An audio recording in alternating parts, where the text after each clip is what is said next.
Olá, bem-vindos a mais um episódio do 193 BombaCast, o podcast da Fundação de Apoio ao Corpo de Bombeiros. Aqui você ouve sobre os bastidores do Corpo de Bombeiros, ouve muitas histórias e histórias, como essa que nós ouviremos hoje de um grande amigo, e esse tem muita história.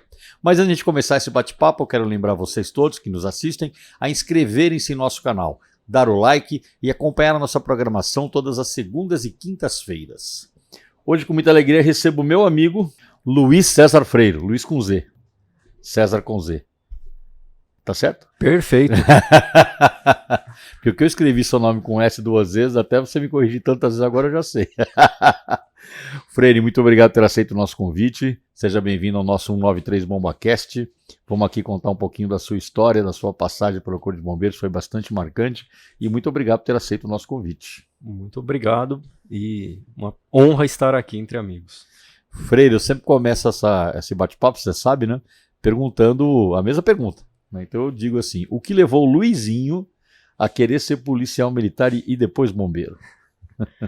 Bom, o Luizinho, quando pequeno, fez uma visita aqui no Corpo de Bombeiros. Luizinho e toda a sua sala de aula. Né? Uma visita no antigo prédio. O prédio não estava pronto ainda, né? Como sabemos. Não aqui tinha, na Central. Exatamente. Uhum. Uma visita monitorada, explicando, mas não foi ali. Então se falava como acho que toda criança, eu quero ser astronauta, eu quero, né? Querer a gente, né? E aí a minha infância foi praticamente no Clube Espéria, né? O tempo livre. Todos os salva-vidas dali do Espéria eram bombeiros, né? É verdade, tinha então, muito salva-vida lá, ali do GBS, né? Me ensinaram ali me ensinaram a usar equipamento básico de mergulho, fazer 3 tempos, ali me ensinaram a ter a apneia, ali eu aprontava e ali eu apanhava deles. Né? E em dado momento alguém, né, já adolescente, falou, você não vai ser bombeiro, você não vai ser da Marinha. E começou a nascer ali a história. E um dia que eu pensei, qual que é a profissão mais legal? Eu pensei e falei, acho que é bombeiro. Né? E aí foi o início, o start. E aí você prestou concurso da academia direto. Quando entrei na academia, inclusive eu entrei na Escola Preparatória de Aeronáutica. Eu e o Elias da minha turma. Nós nos conhecemos no quarto Comar, aqui no Cambuci. Eu e ele nos declinamos, abrimos mão da aeronáutica para vir para a polícia militar e eu já falava, não, quero ir para o bombeiro. Caramba, já era a ideia desde o início. Acho que 2 deram um pulo de alegria lá, né, na Escola Preparatória de Cadetes do Ar, porque foram 2 vagas deixadas para outros candidatos. E você chega no CP, seria 88, chegou no CP em 84, né? O exame em 83, então somos de 84. E aí terminaram a academia em 88, ano que eu entrei. Isso você aí. Foi meu veterano lá no 88. 88. E você veio direto bombeiro, né, Feira? Você foi um desse aí? Não, minha turma foi toda para a unidade de escola. Foi a demanda da verdade. formação de soldados para o estado de São Paulo, né? Estávamos com uma demanda grande, toda a minha turma, todos, sem exceção, unidade de escola, independente de ser policiamento. Você foi para Pirituba? Centro de formação de soldados. Uhum. Então ali eu tive 2 pelotões, um terminando e um começando, né? O curso era em menos tempo do que é hoje. Depois policiamento e daí a primeira prova para o bombeiro. Saí do 14º Batalhão Osasco, eu e o Carlos Augusto da minha turma. Carlinhos. O Fanin não pôde vir, só podiam 2, Fanin ficou.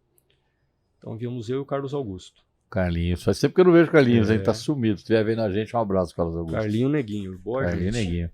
E, bom, aí você vem pro CBO. Aí eu já lembro disso, porque eu fui, diferente da sua, eu fui aquela turma que teve a possibilidade de vir direto. Sim. Então eu cheguei para fazer o CBO, aspirante, aluno ainda, na verdade, a gente já fazia alguns módulos do CBO na época, e você estava terminando, né, concluindo o seu CBO naquela época, né?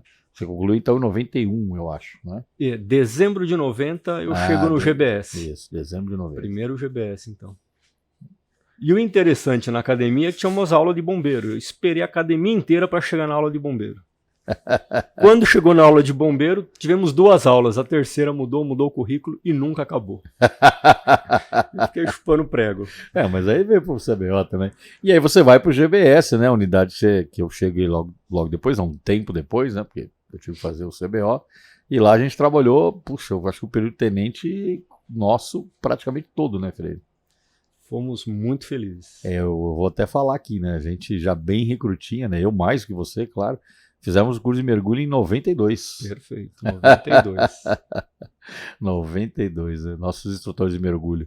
Capitão Kiyoshi, Santão, né? Santão, Chaves. saudoso Santão, Chaves, João Carlos Chaves. Bom, tem instrutores que vinham de fora, né? Mas a gente teve aula com bastante gente, né? O Amaral, né? Era o comandante da unidade, Benedito Amaral, e a gente lá naquela... Sargento Pavão. Sargento Pavão, que não era eu e não era meu pai. O cara tinha o mesmo sobrenome Pavão, que eu e não era meu pai. Grande Pavão, hein? Grande Sargento Pavão era o nosso monitor. Mora na Praia Grande, a informação Era que eu meu perdi. vizinho lá. É verdade, né? No Mirim, era de Zona Mirim. Norte. Abraço aí, Pavão. Tenente Pavão da reserva. Tenente Pavão. Ah, que bacana. E como era bom, né, Freire? A gente pegou aquela fase da transição. Vamos falar um pouquinho de mergulho, né? A gente pegou aquela fase da transição de equipamento. Você lembra disso? Começamos o curso com babador. Babador. Não é? Não tinha colete equilibrador. E no finzinho do nosso curso começou a experimentar colete equilibrador, né? Você lembra disso, né? Não era fácil, não. Como é que é? Assava o meio da perna. Assava o meio da perna. Sustentação com as pernas. Sustentação com a perna. Mas você, Pedro, vou focar um pouquinho nessa história do mergulho, né? A gente coordenou cursos, você coordenou muitos cursos e tal, mas você também expandiu um pouco esse universo para além, né, do bombeiro, quero dizer, né? Ou seja, você teve uma vida bastante ligada ao mergulho, mesmo fora do bombeiro. Conta um pouco disso aí pra gente.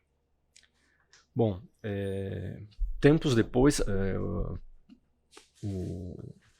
então o Coronel Rodrigo, né, lá de Ribeirão Preto, meu afilhado, né, Canga, então me apresentou ao Akira, né. Akira era instrutor de mergulho, hoje pela PAD, né, Associação Profissional dos Instrutores de Mergulho, né. Hoje o Akira é course director, um deles aqui no Brasil, e grande amigo nosso, nos ajudou muito, né, em treinamentos aqui no Bombeiro. Foi até para ocorrência comigo em pesquisa. E aí nos tornamos Dive Master e nos tornamos instrutor da PAD, eu e o Rodrigo. Então fizemos esse curso junto. Dornelas da minha turma já era o instrutor PAD. Então, antes de mim, ele já era um instrutor. Então, sou um instrutor no mundo civil. Depois, estive na Marinha em 96, também com o Rodrigo. Então, fizeram lá o mergulho dependente, né, com o uso do escafandro, né, trabalhos mais pesados, trabalhos mais estacionários. Depois retornamos em 98, fizemos o corte de solda. Então, somos destruidores submarinos ou construtores também, né? Depende da operação. Éramos, na época do primeiro GBS, centro de excelência, então todas as unidades aqui metropolitanas passavam por nós, né, para fazer a adaptação. É uma fase anterior até da própria escola, né? Isso. Antes de 99, né?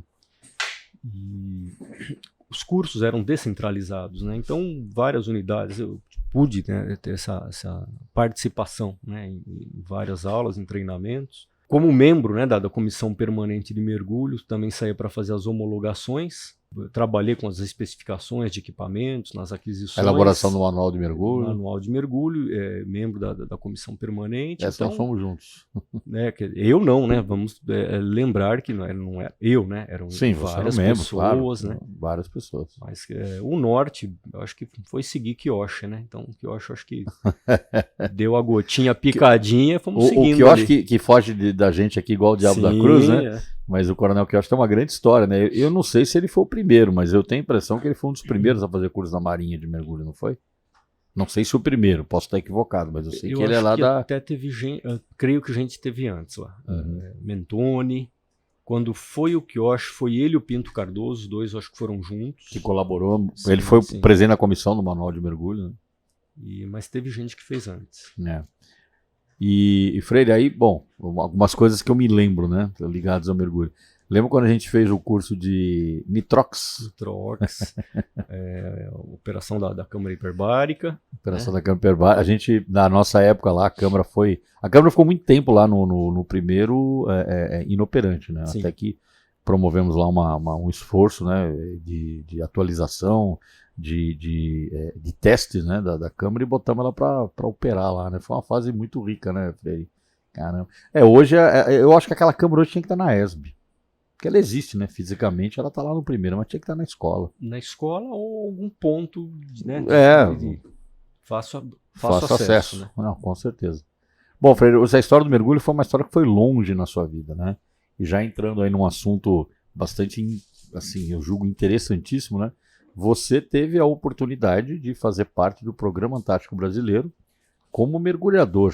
Conta um pouco, eu sei que essa história começou lá atrás, mas conta essa história para nós aí, porque eu gosto muito dela. Em dado o momento, né, você se recorda disso, o GBS, não só o GBS, as várias unidades que formavam mergulhadores, nós utilizávamos a base do Instituto Oceanográfico. Lá em Ubatuba. Em Ubatuba, no Saco da Ribeira, para nos alojarmos e nos deslocarmos lá para Ilha Anchieta, né, onde fazia a parte de mar, os trabalhos, né, de mar, no final do curso, na última semana. Então tínhamos um contato muito próximo com o Instituto Oceanográfico. Eu participei várias vezes lá de uma atividade que eles faziam, mais ou menos, era um nome meio grande, né? Curso de salvamento, sobrevivência em alto mar. E nesse curso iam médicos dar as aulas, integrantes da Marinha do Brasil, né? Eu como bombeiro, e alguns integrantes do IOD, do Instituto Oceanográfico. Para quem que era esse curso era dirigido? Para os pesquisadores, para os alunos que operavam ou que participavam de operações nos barcos. Então, o Saco da Ribeira, lá em Ubatuba, tem um barco e Cananéia tinha outro barco. O professor Alfredo, que era o diretor do Instituto Oceanográfico, na época ele tinha essa preocupação. Pô, se alguém se acidenta, como... Então, não basta apenas ter o colete, ter o casulo, né, a balsa de sobrevivência. Ele queria que todos tivessem a noção mínima de se safar numa emergência. Então, foi montado esse curso. Eu participei várias vezes lá, né, pelo bombeiro, né, ministrando parte das aulas. E foi formando um vínculo, uma amizade. Certo dia, o Kioshi, né, o coronel Kioshi, comentou com o Júlio, que era o chefe de base. Ele falou, pô, né, uma conversa, assim, que nem nós estamos aqui, pô, sonho do Freire ir pra Antártica, né? Ele, pô, o dia que aparecer alguma coisa, né, eu aviso. Aí um dia o Júlio liga. Ó, Kioshi, tem um grupo aí e tal, e com mergulho ainda, estão precisando de uma pessoa, né? Era a professora Thaís, né, a Thaís Cobissier. E eu fui convidado para participar do grupo dela. Só que para ir para a Antártica, entre tantas coisas, você tem que ter o TPA, treinamento pré-antártico. O curso mínimo é uma semana de envolvimento. E é feito aonde esse curso? Esse curso, eu não sei hoje, né? Ele é feito no CADIM, Centro de Adestramento da Ilha da Marambaia, né? No sul do Rio de Janeiro. Né? É um lugar assim, fantástico. Eu falei, pô, mas o que tem a ver aquilo com a Antártica, né? Aquela praia caribenha, coqueiro, cachoeira, mas são os trabalhos, o conhecimento, os procedimentos, né? Legislação, vestimenta e trabalhos psicológicos, o tempo todo. Só que eu não tinha o curso, e eu já tinha ocorrido aquele ano, então o Programa Antártico não permitiu a minha ida. A equipe dela foi desfalcada. E aí chega fevereiro, capa da revista Scuba, lá, mergulho. Tá lá a foto Antártica, a equipe lá da professora Thaís fazendo os mergulhos. Né? Eu chupei prego de novo. Mas nada é por acaso. E aí, tempos depois,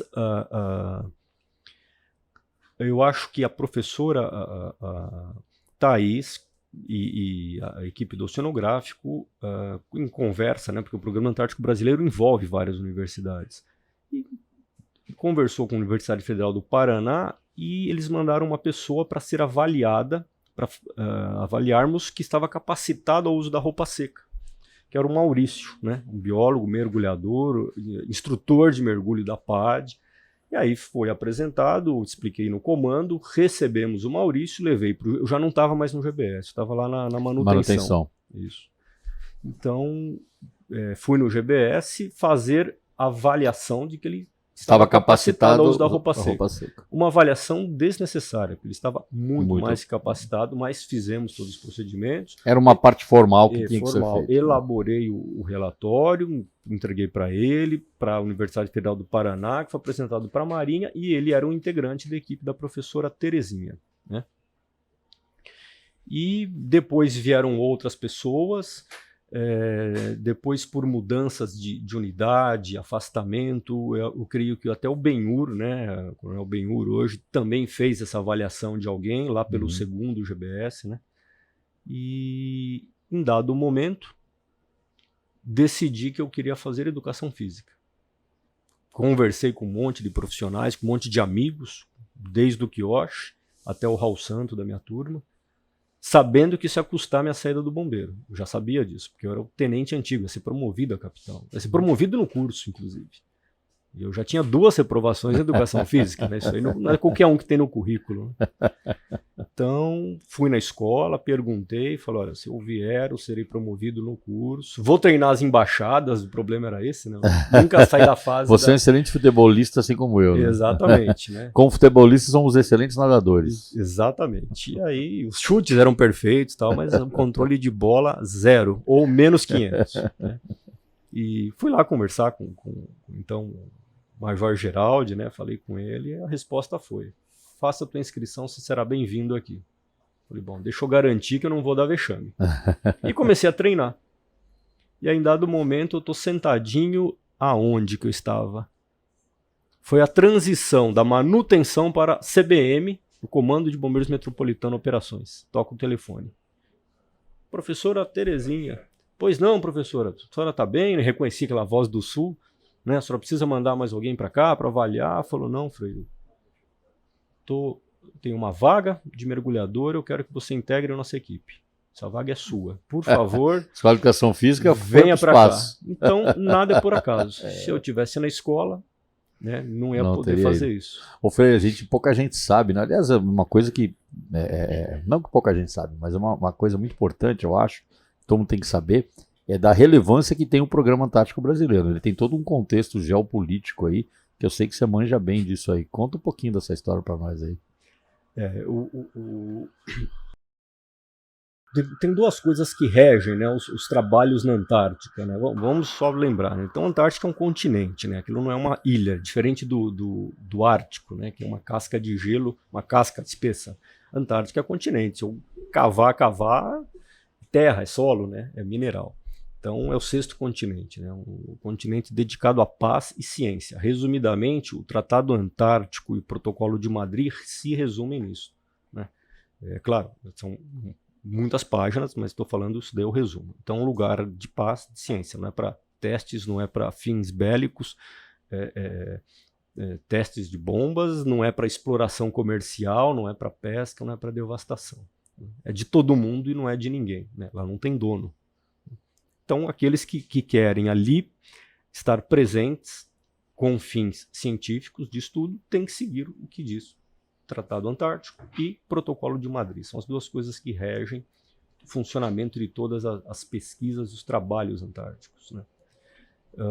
E o Brasil, em dado momento, entrou na exploração antártica para ter no futuro uma estação, não é base militar, nós temos uma estação científica. Permanente, né? Permanentemente ocupada. Estação Antártica Comandante Ferraz. Aproximadamente, isso começou aproximadamente de 82 para 83 aproximadamente, sendo que as primeiras idas era embarcado, né? Não tinha estrutura.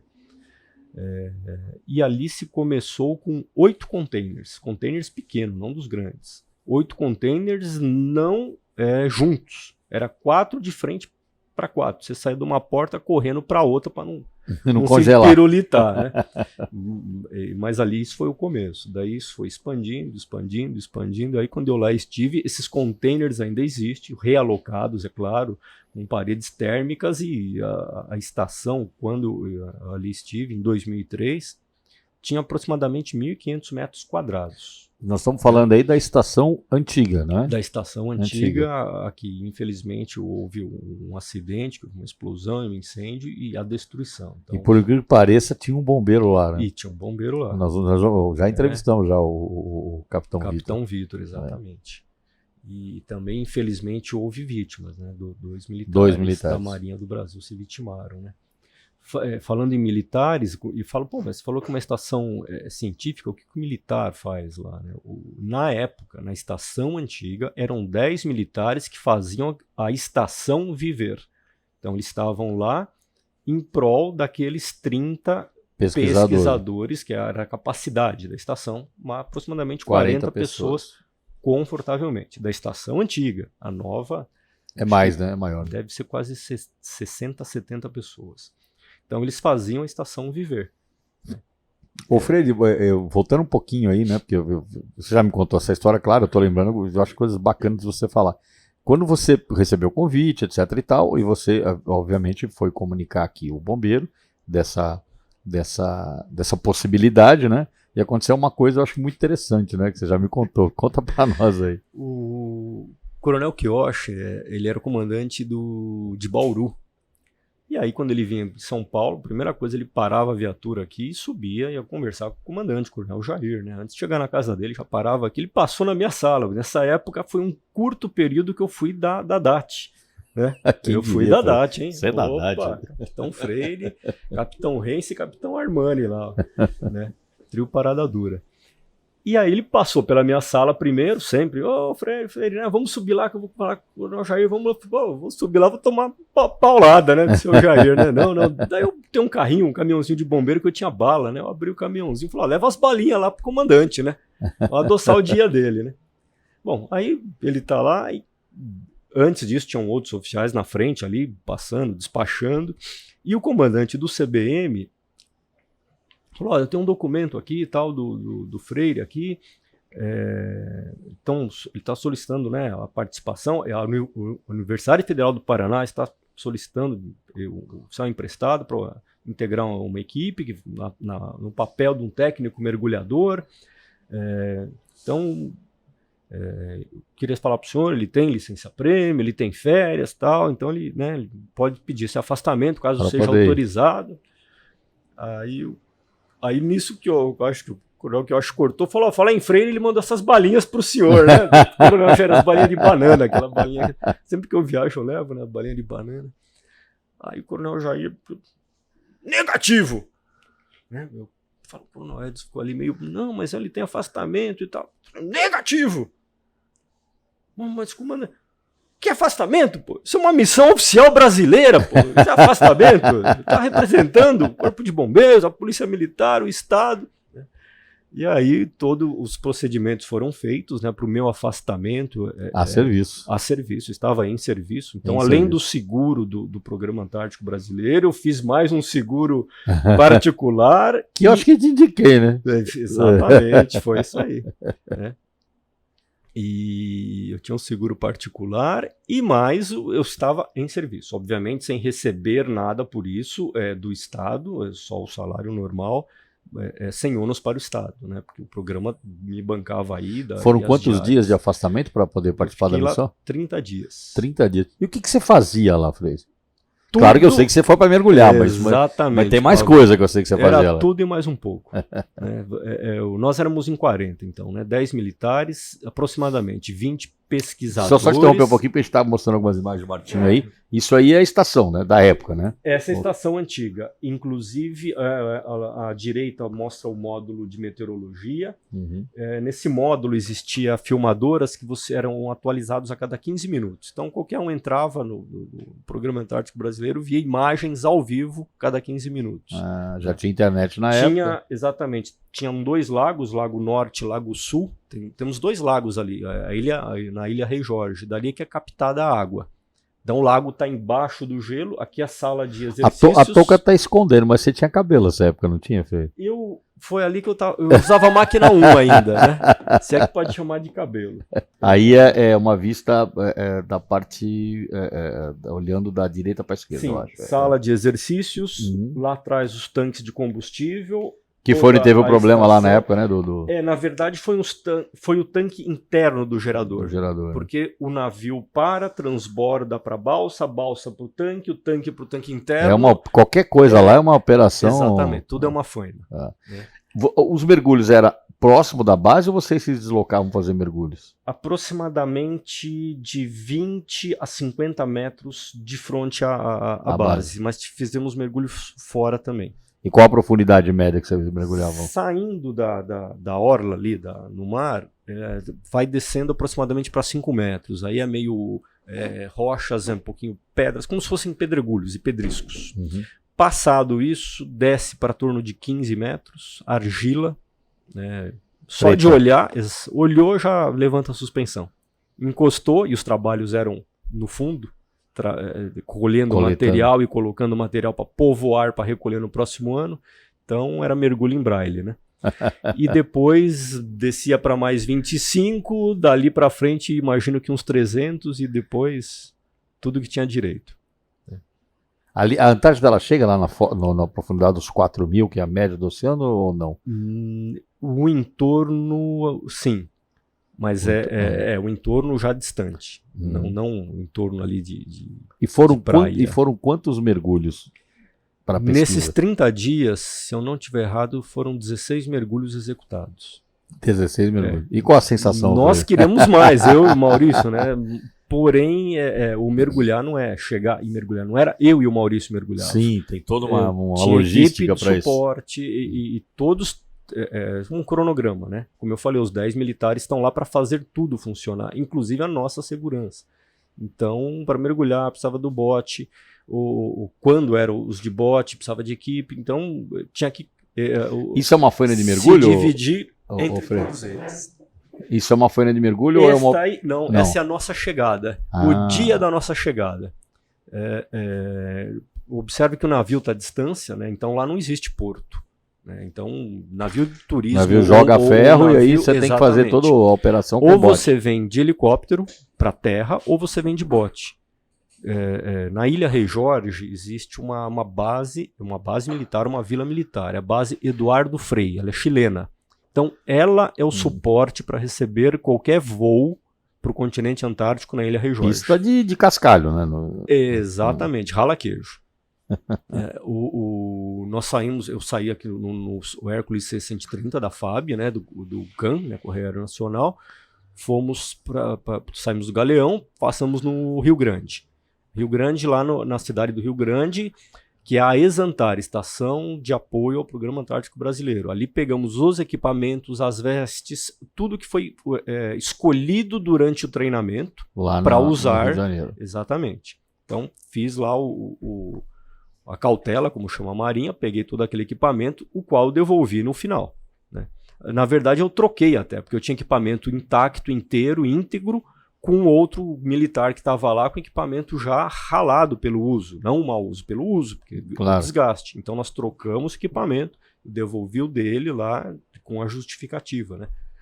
Então ele aproveitou, o tamanho era o mesmo. Dali do Rio Grande, o voo seguiu para Punta Arenas, sendo que o Brasil geralmente alterava entre Punta Arenas no Chile ou Ushuaia na Argentina. Cada ano usava um dos hermanos, né, dos amigos aqui, para manter as relações. Em Punta Arenas faz a última feira, acabou a bolacha, pega lá, acabou o café, verdura fresca, fruta, então ali... Cada vez chega alguém lá, leva coisas frescas. Né? E aí dali o voo vai para base Eduardo Frei. Né? Dá quanto tempo de voo? Você foi com o Hércules C-130 aproximadamente umas 2 horas, mais ou menos. Pousamos em Eduardo Frei, nos transladamos até a praia, da praia para o bote, do bote para o navio. Que é aquela foina que a gente viu a imagem. Do navio, o navio circunda a ilha, para de frente à estação brasileira, na Enseada Martel, que chama ali, né, na Baía do Almirantado, passa para o bote, do bote para a terra. Então, essa é a situação de desembarque. Os materiais estão vindo por bote, os materiais estão vindo por helicóptero. Mas você chegou de avião, não com um navio? Não, de avião, exatamente. De avião, tá. O navio ele operava no verão austral, de outubro a março. Então ele leva os containers para toda a temporada, daí o navio não volta mais. Deu março, que começa mudar o clima e congelar o mar, o navio sai. Né? O H-44, o Ari Rongel, e depois o comandante Maximiano, H-41, se eu não me engano. E daqui uns 2 anos vai sair um novo navio. Acho que o Almirante Saldanha, não me recordo o nome, mas vai ter um navio novo. Exatamente. Você fala tanto frio, de ver essa neve tá dando friozinho, então eu vou oferecer, vou fazer uma pausazinha, oferecer para você um cafezinho aqui do nosso Bomba Café, que você já conhece, evidentemente. Você já almoçou aqui. Muito obrigado. Mas eu quero aproveitar a oportunidade, além de te oferecer o café do Bomba Café, é convidar ao pessoal que nos assiste a conhecer o Bomba Café. Aqui na rua Anita Garibaldi 25, que é o café da Fundação, bem ao lado do Comando Corpo de Bombeiros. Aqui você vai saborear, além do café, bolos maravilhosos, certo? Que é a nossa tentação, né, Martinho? A gente tem o almoço também, muito bacana. E é um lugar, viu, Freire, que você já viu, evidentemente, virou um ponto de encontro de veterano, né? Eu não venho aqui um dia que eu não encontre um veterano nosso aí saboreando o café dos heróis aqui no Bomba Café. Tá bom, Freire? Perfeito. Muito bom. Um monte de cafezinho aqui que é café de máquina, hein? É café expresso. Opa. Então, como eu estava dizendo, é um café delicioso, hein? Então o navio ele fica no verão austral, mais ou menos de outubro a março. Então vai uma vez. E o navio também é uma estação científica, né? Então o navio não fica parado. Sim, ele faz trabalhos de pesquisa. Perfeito, Pavão. Nós temos trabalhos desenvolvidos dentro da estação, na praia da estação, próxima à estação, trabalhos no navio embarcados, trabalhos acampados de acampamentos, que é aí que era a função lá do Capitão Vitor. Ele estava pelo Clube Alpino Paulista. Isso. Então tem um alpinista para supervisionar, para dar a segurança nos suportes de acampamentos. E dos trabalhos de pesquisa de campo ali do pessoal. Sim. Né? Teve acampamento, para você ter uma ideia, o acampamento é montado com um helicóptero. Né? O helicóptero vai, leva as coisas, porque às vezes é distante, ou moto de neve. Teve que ter a saída, igual a gente já viu em filmes, aí, vários filmes de cinema, né? Teve que ter a saída, o abandono do acampamento, ficou tudo para trás. E ficou congelado. Em virtude de que tem que fazer o abandono? Em virtude de conseguir voo. Voo, as coisas, você depende... Sim, depende do tempo, é uma coisa fundamental lá, né? Então, não tem assim, farei isso. Não, a previsão de hoje é essa. De fazer isso. Hoje vai ter sol, hoje vai ter frio. Não é hoje, os próximos 5 minutos. Exatamente. Isso tudo acontece no período do verão. Que época do ano que é tudo isso? Eu estive lá em dezembro, né? Eu fui no dia do aniversário da Cília, né? 16 de novembro eu estava indo e retornando 16 ou 20 de dezembro, já indo para o jantar do bombeiro lá na festa de fim de ano, né?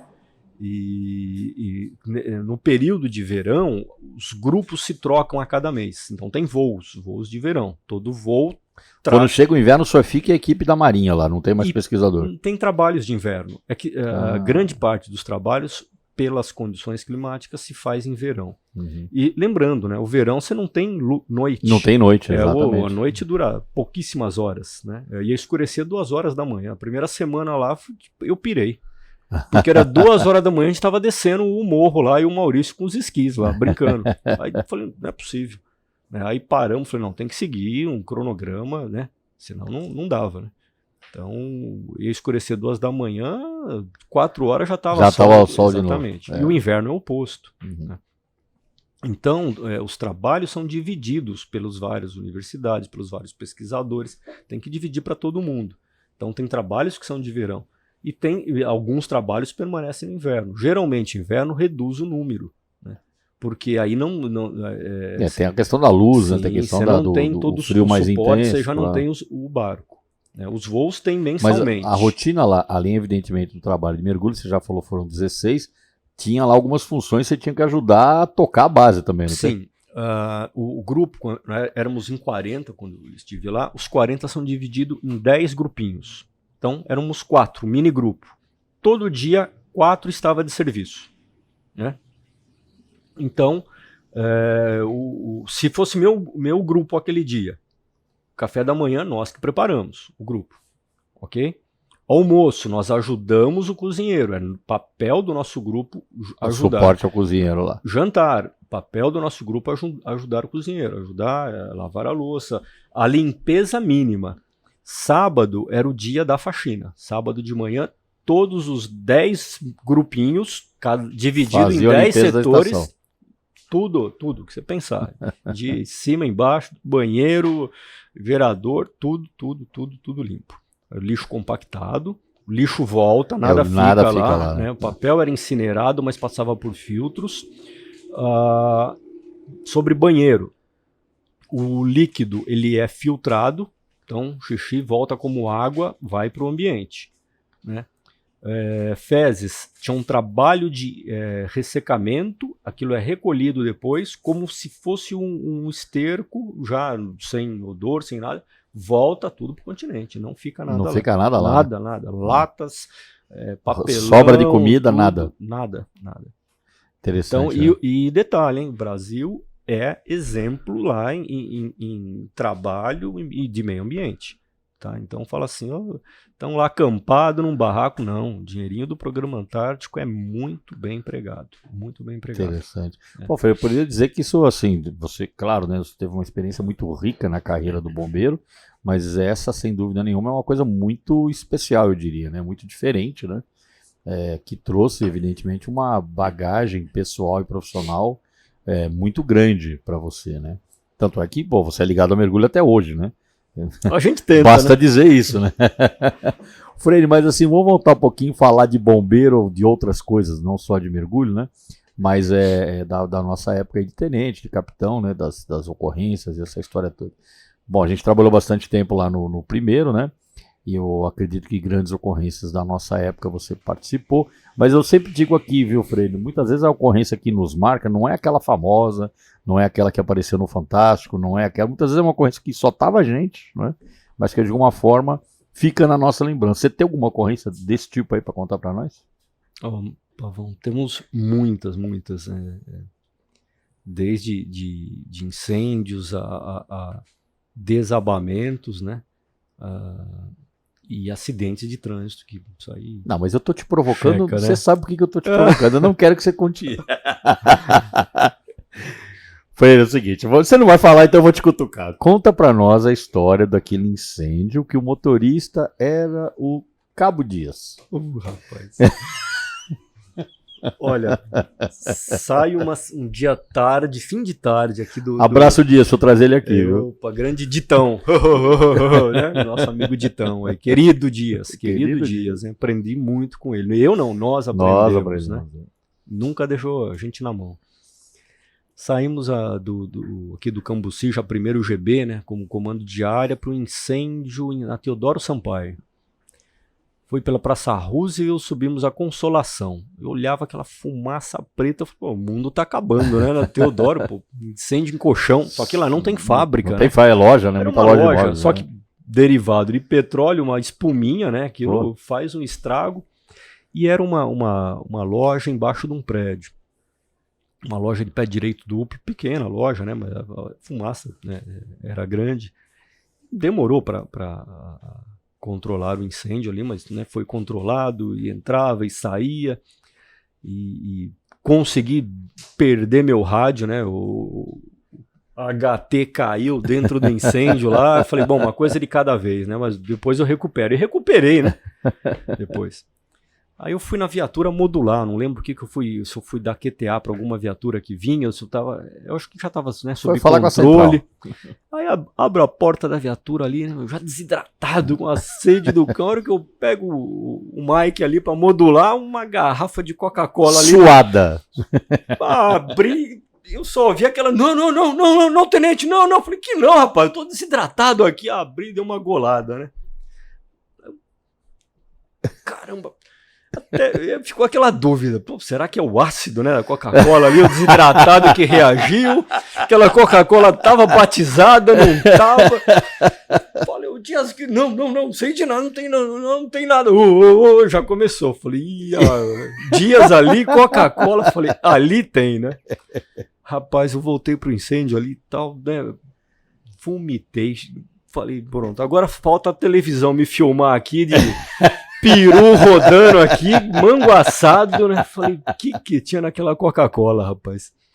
E recuperei o HT, voltamos, tudo. Falei, Dias, o que tinha na Coca? Não tinha nada, nada. Eu acho que tava batizada aquela Coca-Cola, né? Não tenho certeza.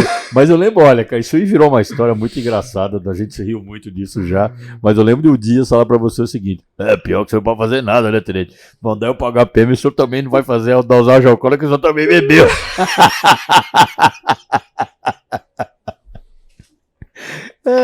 Foi inesquecível. Eu sei que essa história de Coca-Cola rende até hoje nas festas, nos encontros, né? A Coca-Cola do Capitão hoje, Freire. Né? Tenente, você era tenente. Era tenente.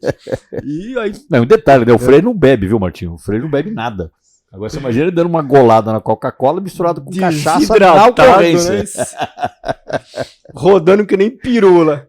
Essa história é ótima. Aliás, o Dias tem histórias... Porra, ele tem que ser entrevistado aqui, eu já falei isso. E aí, imagina, de manhã, né, trocando a prontidão, fora de forma, marche, prontidão, Coca-Cola! Cara, essa história rendeu, rapaz, mas rendeu. Pô, Frei, por falar em prontidão, né, a gente tinha umas prontidões ali no Cambuci, na Sé, que eram fantásticas, né? Cara, qualquer nome que você falasse ali daquele pessoal, né, dos sargentos, dos cabos soldados, caras que nos ensinaram muito, né? Sim, você sabe que eu já deu entrevista aqui pra gente o Fioroni. Fioroni já veio e o Braz já veio. Né? Caras que não ensinaram nada pra gente, né? Tá. Então eu digo, né? E lá no Cambuci, não vou falar todo mundo pra não esquecer ninguém, mas vamos lá, Bahia, Calimã, Belmonte, assim, cara... Cena, você for mais para trás um pouquinho, né? Caras que tinham assim uma pegada de bombeiro que era um negócio fantástico, uma experiência, né, muito grande. Martão que veio. Martão já veio aqui. Bom, enfim, não vou falar todo mundo que eu vou esquecer, e a gente quer trazer muita gente aqui ainda, mas o que eu quero dizer com tudo isso, Freire, é que a gente teve uma escola, né? Sim. No primeiro GB, né? No GBS, lá no comecinho, depois no primeiro GB. E tinha uma coisa, Pavão, eu falo isso aí pra muita gente, eu fui estragado. Estragado pro bem. Porque quando cheguei ali, chegamos juntos praticamente, né? Apesar de poucos anos de diferença. Ali eu chamava de Red Bull. O GBS era Red Bull. Vai. Não tinha limites. Sempre, só me fala, né? De vez em quando, menos. Nunca ninguém empurrou. Nada. Não era menos. Não. Então era Red Bull. Falei, basta dizer que a gente não ia pra casa, né? E aí, nas unidades em que passava, era um pouco, às vezes, diferente. Não éramos melhor que ninguém, mas são características. E foi uma época muito... policiamento, onde eu passei, depois daqueles 3 anos no QG, eu tinha que chamar os oficiais e falar, pessoal, depois que eu sair, vocês, por favor, vocês ligam modo, né, modo normal, porque tem gente que não admite, né, então nos estragaram pro bem, porque deixava podia tudo pro bem, tudo para fazer, claro. Tudo para salvar, tudo para treinar. A motivação, né, Freire, que a gente tinha para criar coisas, para treinar, para bolar simulados, enfim. Sim. A gente fazia muita coisa. Era Red Bull. Era Red Bull mesmo. Não tinha limites. No limits. Né? Freire, bom, vamos andar um pouquinho nessa história aqui, falar de outras coisas da sua carreira, né? Você trabalhou, primeiro já falamos, você trabalhou na manutenção, você trabalhou no CBM. 5 anos de CBM. Depois montando as operações Fórmula 1, que eu não gosto de Fórmula 1, não assisto Fórmula 1, nunca. E era meu papel tocar lá e fazer aquilo acontecer. Foi quando voltou a Fórmula 1, né? Eu fui em 90 e 91. Voltou, eu digo o seguinte, né? O bombeiro voltou a participar da era Fórmula 1. Moderna, né? E aí, tanto que eu trabalhei, cumpri a missão, né? Eu herdei do Bertolini lá, operações, e tocamos lá a Fórmula 1 lá. Dali 18 GB, 18º, 18º GB, subcomandante. Você foi subcomandante e comandante do terceiro, isso, né? Com o Pig, né? Com Carvalho. Saudoso Carvalho. Aí, pessoa, não tem nem o que falar, né? O Carvalho, eu ainda brincava, né, com todo mundo. Eu falei assim, a última coisa que ele foi é comandante. Como? Eu falei, aquilo era um irmão, era um amigo, era um companheiro. Você sabe, né? Que ele é primo do Coronel Vitor, né? Sim. Subcomandante nosso aí. São parentes. não tem nada a ver um com o outro, né? Mas eles são primos. Olha, o cara é excepcional. E ele ficou muito tempo na polícia. Então, quando ele veio, ele trouxe muita coisa de gestão e tal. Tanto Muito que... legal você falar, porque às vezes a gente não tem oportunidade, porque infelizmente já nos deixaram, né? Pessoas como ele, como a gente já falou do Caldas várias vezes aqui. E é legal a gente fazer referência a essas pessoas, porque a gente conta um pouco da história deles através de outros, né? E o que mais me marcou assim no Carvalho, né? Ele foi ele major, não, ele tenente-coronel, e eu capitão do 3º GB, né? A ascensão que ele tinha na tropa, né? Era um cara muito querido, né? O efetivo todo mora ali na Zona Leste, então aquilo era sincronizado, ninguém queria do lugar de ninguém, todo mundo se ajuda. Eu morava na Zona Norte e pedi para voltar pro 3º de tão gostoso que era lá. Eu sou suspeito, né, Freire? Eu moro lá na área. Lá, eu nunca morei na Zona Leste. Olha, que você não sabe o prazer que foi trabalhar lá. A tropa do 3º realmente é uma alegria. Toda a tropa do bombeiro, né? Todos os bombeiros do estado. Então, nossa, aquilo era uma maravilha. Dali eu saí, né? Depois do 3º, passei 3 anos lá na 6ª Seção do Estado Maior, né? Você trabalhou no QG, né? É verdade, né? Mas você aposentou aqui? De lá eu voltei fui comandante do 7º GB, tive a honra de trabalhar lá em Campinas. Você foi campineiro um tempo. Campineiro. Bebi daquela água com orgulho, olha, também unidade maravilhosa, né? A região toda. E aí voltei para São Paulo, fui comandante do 3º GB. Me perguntaram, tive esse prazer, ele falou, você quer ir para onde? Tá mandando? Não, tô te perguntando. Se eu puder escolher, 3º GB. Eu falei, como? Só fui um ano lá. Poxa, olha, que alegria foi ainda voltar para lá ser comandante do 3º. Que bacana. Freire, você tem uma história profissional muito rica, eu diria, né? Tá aí esse monte de história que a gente contou aqui. Você foi um cara assim que, eu vou dizer como eu te vejo, né? Não é porque você tá na minha presença não, porque além de sermos amigos, somos muito sinceros um com o outro, mas você foi pessoa que onde passou fez diferença, né? Você foi um cara que deixou legado, você é um cara que instruiu e adestrou e ensinou muita gente. E eu acho que mais do que tudo isso, né? Você deixou também um exemplo de que, que não existe limite para as pessoas realizarem os seus sonhos, né? O limite normalmente é a gente mesmo que coloca, né? Mas a gente quando quer, realiza grandes coisas como você realizou. Então eu queria te parabenizar por isso, parabenizar você por ter aceito o desafio, né? Os desafios que você aceitou e ter deixado o legado dentro desses desafios e também por ter aceito o nosso convite de vir aqui contar um pouquinho das suas histórias. Muito obrigado e eu deixo aqui para as suas considerações finais. Olha, Pavão, o agradecimento é meu, né? De estar aqui, estar entre amigos, né? Uma lembrança sempre bom, né? A nossa vida aqui é muito boa, né? A gente só tem a agradecer a cada dia, né? De poder estar entre amigos, irmãos aqui no Corpo de Bombeiros, aonde a gente passa, graças a Deus, nunca fomos perfeitos, né? A gente não acerta tudo, mas somos bem recebidos, né? Em todos os lugares, né? Semana tive pedalando com amigos, com bombeiros, pessoas que eu nunca trabalhei. Não, vamos junto. Turma lá do 17 GB e tudo. E você vê, pessoas que a gente não se vê. Miranda tá nesse grupo aí, né? O Miranda? Nesse ele não tá. Foi um outro, foi o Major Ivo. Não, o Miranda que eu digo lá do que foi praça nosso lado. Acho que ele é subtenente. Sim, perdão. Mas o Miranda, ele não foi nessa pedalada, né? Miranda teve agora competindo, inclusive, ganhou as medalhas e tal. Minoro fez o apoio nosso aí na pedalada, né? E você vê, pessoas que nunca trabalhamos juntos ali, todos ali. É o espírito do bombeiro, né, Freire?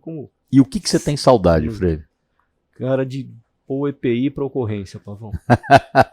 A gente não tá morto ainda, claro que não temos o vigor do tenente, mas ainda acho que pode ajudar na ocorrência, né, cara? Ainda... a gente passa o Pierce, a gente conhece o barulho, né? Ontem tava andando na avenida lá, uma UR parada lá.